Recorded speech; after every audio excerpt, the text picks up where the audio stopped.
নাহমাদুহু নুসাল্লি আলা রাসূলিহিল কারীম, আম্মা বাদ। রমজান মাস শুধু পানাহার থেকে বিরত থাকার মাস নয়, এটি রাগ, হিংসা ও সকল নেতিবাচক আবেগ থেকে নিজেকে মুক্ত রাখার মাস। নবীজি সাল্লাল্লাহু আলাইহি ওয়াসাল্লাম বলেছেন, সিয়াম ঢাল স্বরূপ। এই ঢাল শুধু জাহান্নামের আগুন থেকে রক্ষা করে না, বরং রাগের আগুন থেকেও রক্ষা করে।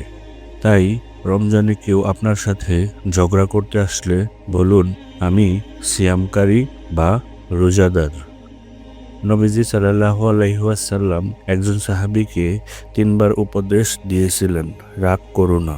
শুধু 3 বার এই একটি কথাই বললেন, কারণ রাগ মানুষকে ধ্বংস করে দেয়, সম্পর্ক নষ্ট করে, ঈমান দুর্বল করে, শয়তানের ফাঁদে ফেলে দেয়। আল্লাহ তাআলা বলেন, যদি শয়তানের পক্ষ থেকে কোনো কুমন্ত্রণা আসে তবে আল্লাহর নিকট আশ্রয় চাও। রাগ হলো শয়তানের সবচেয়ে বড় অস্ত্র, আর রমজান হলো সেই অস্ত্রকে বোতা করে দেওয়ার সবচেয়ে বড় সুযোগ। রমজানে রাগ দমন করার কিছু কার্যকর উপায় রয়েছে। প্রথমত, রাগকে নিজের শত্রু মনে করুন এবং তা দমন করতে প্রতিযোগিতা করুন। আল্লাহ তাআলা বলেন, ক্রোধ সংবরণকারীগণ ও মানুষদেরকে ক্ষমাকারীগণকে আল্লাহ ভালোবাসেন।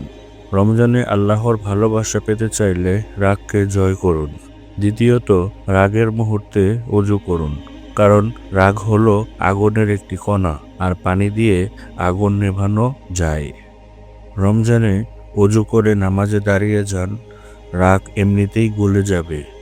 তৃতীয়ত, দাঁড়ানো থাকলে বসে পড়ুন, বসা থাকলে শুয়ে পড়ুন। চতুর্থ, রাগান্বিত অবস্থায় চুপ থাকুন, কারণ রাগের মাথায় বলা কথা সম্পর্ক চিরতরে নষ্ট করে দিতে পারে। সবশেষে, যারা রাগ দমন করে ও ক্ষমা করে তাদের পুরস্কারের কথা স্মরণ করুন। আল্লাহ বলেন, যখন তারা ক্রুদ্ধ হয় তখন তারা ক্ষমা করে দেয়। এই রমজানে ক্ষমার চর্চা করুন, পরিবারে, প্রতিবেশীর সাথে, সহকর্মীর সাথে।